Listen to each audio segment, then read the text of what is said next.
اس وقت social media پر کچھ clips viral ہو رہے ہیں، پرانے جو کچھ کلپس ہیں جو بہت زیادہ اس وقت وائرل ہو رہے ہیں، جس میں یہ کہا جا رہا ہے کہ پرویز مشرف صاحب کی جو موت واقع ہوئی ہے، اس کے بعد ان کو پاکستان لا کر ڈی چوک میں ان کی میت کو لٹکا کر، اللہ معاف کرے خدا نخواستہ، اور 3 دن تک وہاں لٹکایا جائے گا، مطلب ان کو پھانسی دی جائے گی، چاہے ان کی موت واقع ہو گئی ہے اس کے باوجود۔ تو اس کے حوالے سے میں نے آپ کو کچھ بہت اہم معلومات دینی ہے۔ اس سے پہلے میں 2 ویڈیوز بنا چکی ہوں پرویز مشرف کی بایوگرافی، میں نے اس میں ساری بتائی ہے ان کی پوری زندگی کی سٹرگل اور جتنے بھی تنازعات کا وہ شکار رہے ہیں۔ اگر آپ نے وہ ویڈیو نہیں دیکھا تو اسے پریویس والا دیکھ لیجئے۔ اور میں نے اس میں یہ بھی بتایا ہے کہ پرویز مشرف کی جو میت ہے وہ کس طرح سے پاکستان پہنچ رہی ہے۔ سب سے پہلے تو میں آپ کو یہ بتا دوں کہ یہ جو واقعہ پیش آیا تھا کہ جس میں عدالت نے پرویز مشرف کو سنگین غداری کا مرتکب قرار دیتے ہوئے ان کو ڈی چوک پہ لٹکانے کا حکم دیا تھا، یعنی کہ پرویز مشرف کو پھانسی کا حکم دیا تھا، اور اس کے بعد یہ کہا گیا تھا کہ اگر ان کی موت واقع ہو جاتی ہے تو پھر ان کو ڈی چوک پہ لا کر 3 دن کے لیے لٹکایا جائے گا۔ کیا یہ خبر صحیح ہے، جھوٹ ہے، اس میں کتنی صداقت ہے، یہ سب کچھ میں آج آپ کے سامنے رکھنے جا رہی ہوں۔ تو اس میں آدھا سچ ہے اور آدھا جھوٹ ہے۔ جی میں یہ تو مانوں گی کہ یہ فیصلہ واقعی عدالت نے دیا تھا، اور کیا فیصلہ دیا تھا آج وہ تفصیلی فیصلہ میں آپ کے سامنے پڑھ کر، بالکل چھوٹا ویڈیو ہوگا تاکہ ساری انفارمیشن جو ہے وہ ٹائملی آپ تک پہنچ جائے۔ اور میں آپ کو بتا دوں کہ اس وقت خصوصی طیارہ جو ہے وہ پاکستان سے پرواز کر چکا ہے، اور خصوصی طیارہ جو ہے وہ پرویز مشرف کی میت کو لینے کے لیے دبئی پہنچ چکا ہے۔ میں نے یہ بھی بتایا تھا کہ پرویز مشرف جو ہیں وہ دہلی انڈیا سے تعلق تھا، ان کا مائگریٹڈ تھے ان کے والد، اور ان کے والد جو ہیں مشرف الدین وہ کراچی میں مدفون ہیں، اور ان کی جو والدہ ہیں وہ دبئی میں مدفون ہے۔ لیکن پرویز مشرف کی جو آخری وصیت تھی وہ یہی تھی کہ ان کو پاکستان کے اندر ہی دفن کیا جائے۔ لیکن انفارچونیٹلی پرویز مشرف جب پاکستان سے باہر گئے تھے تو اس وقت جو عدالت کا فیصلہ آیا تھا 2019 میں، وہ بہت ہی خطرناک فیصلہ تھا۔ اس فیصلے کے اکارڈنگلی تفصیلی فیصلے میں عدالت نے یہ کہا تھا، جو کہ میں آپ کے سامنے منو ان لفظ بلفظ پڑھ کے سنا رہی ہوں۔ خصوصی عدالت تھی، اور انہوں نے اپنے جمع کرائے گئے دستاویزات سے میں لکھا کہ ملزم نے جرم کیا ہے، یعنی کہ پرویز مشرف نے، اور تمام الزامات کسی شک و شبہے کے بغیر ثابت ہوتے ہیں، یہ عدالت نے کہا تھا۔ پھر عدالت نے کہا لہٰذا ملزم کو ہر الزام پر علیحدہ علیحدہ سزائے موت دی جاتی ہے۔ اس کے بعد عدالت نے کہا کہ ہائی ٹیررزم ایکٹ 1973 کے تحت پرویز مشرف کو پھانسی کی سزا سنائی جاتی ہے۔ اور پھر اس کے بعد اس فیصلے میں بینچ کے جو سربراہ تھے وہ جسٹس وقار احمد سیٹھ تھے، انہوں نے یہ پورا جو فیصلہ ہے اس کو تحریر کیا تھا، اور کہا تھا کہ پرویز مشرف کی پھانسی کی سزا پر ہر صورت عمل درآمد ہونا چاہیے۔ اس وقت عدالت نے جب ان کو پھانسی دی تو کہا کہ اس پہ ہر صورت عمل درآمد کرایا جائے، اور پھر یہ بھی کہا کہ پرویز مشرف مردہ حالت میں ملیں، اگر مردہ حالت میں ملیں، یعنی کہ اگر وہ زندہ حالت میں نہیں ملتے اور مردہ حالت میں ملتے ہیں تو ان کی لاش کو ڈی چوک پر لایا جائے، اور یہ لاش 3 دن تک ڈی چوک پر لٹکائی جائے۔ یہ عدالت نے اپنا تفصیلی فیصلہ جو ہے وہ جاری کیا تھا۔ اس بینچ کے اندر جسٹس شاہد کریم جو تھے وہ شامل تھے، اور انہوں نے لاش ڈی چوک پہ لٹکانے کے فیصلے کی مذمت کی تھی۔ انہوں نے کہا تھا کہ یہ نہیں ہونا چاہیے، فیصلے میں جو عدالت یہ کہہ رہی ہے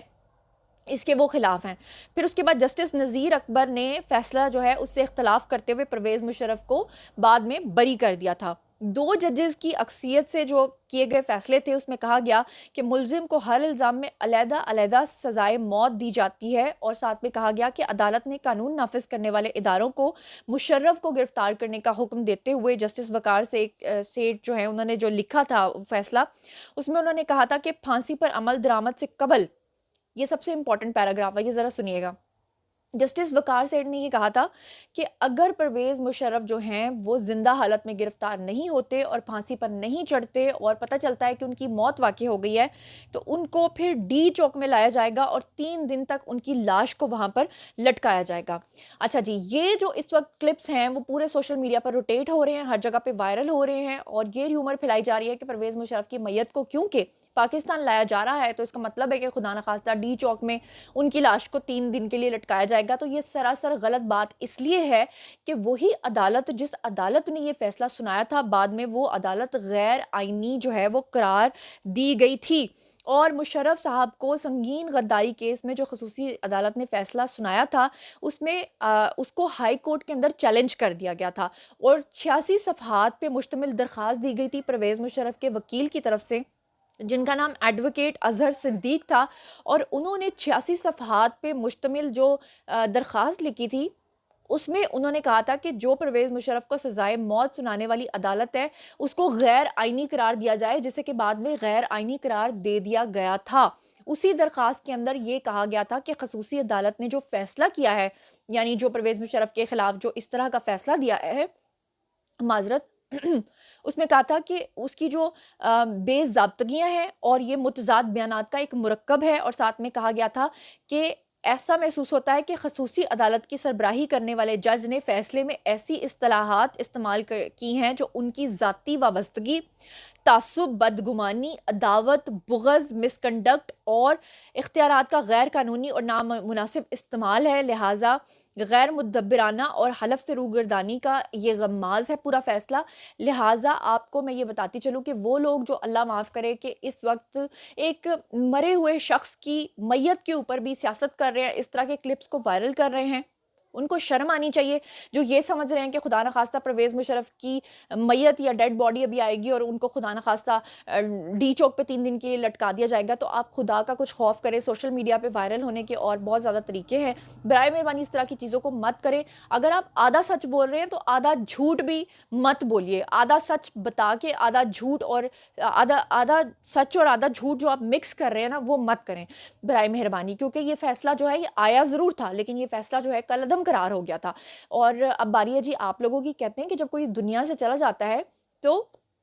آپ نے اس کی اچھی چیزوں کو، اچھے اعمال کو یاد کرنا ہوتا ہے۔ آپ اس کی اس طرح کی چیزوں کو کنٹروورشل کر کے آپ کیا ثابت کرنا چاہتے ہیں؟ اس سے آپ دوسرے ممالک کو کانٹینٹ دے رہے ہیں، بھارت کو کانٹینٹ دے رہے ہیں کہ وہ آئیں اور آ کر خدا نخواستہ ایک ایسا شخص جو اپنی زندگی میں جرت اور ہمت کی مثال رہا، جو ہمیشہ کہتا رہا میں کسی سے ڈرتا ورتا نہیں ہوں، اور وہ واقعی نہیں ڈرتے تھے۔ لیکن افسوس کی بات یہ کہ بہت سارے ایسے فیصلے ہوتے ہیں جو عام عوام تک نہیں پہنچتے، بہت ساری چیزوں کو سیکریٹ رکھنا پڑتا ہے۔ تو میرا نہیں خیال کہ پرویز مشرف کا دور کوئی اتنا برا تھا، لوگوں نے بہت ترقی کی تھی، اور پرویز مشرف کا ہی وہ دور تھا جب میڈیا جو ہے